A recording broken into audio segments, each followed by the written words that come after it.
Hi, my name is Bill, and today I'm going to be showing you how to replace the burner cap on your stove. The reason why you'd have to do this is because your burner cap is lost or damaged.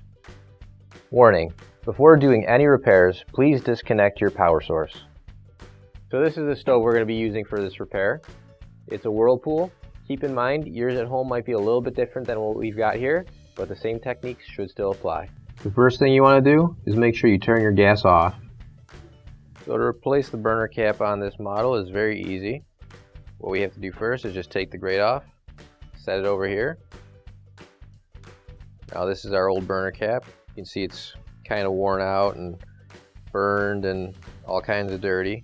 So we can get rid of this one. And now you can grab your new OEM replacement burner cap. If you don't have one already, you can find one on our online store. So this cap obviously doesn't match any of the other ones. It's made for a different colored oven. But if you really wanted to, you could also replace every single one of these with a black one just to make it match. This is just in case, for example, if we don't have one of the gray ones in stock and you absolutely need one right away, or if you just want to give your appliance a little bit of character, make it a little bit different than what everyone else has.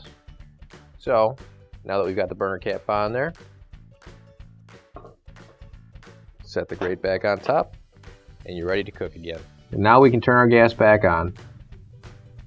Finally, don't forget to plug in your appliance. If you need to replace any parts for your appliances, you can find an OEM replacement part on our website, PCApplianceRepair.com. Thanks for watching, and please don't forget to like, comment, and share our video. Also, don't forget to subscribe to our channel. Your support helps us make more videos just like these for you to watch for free.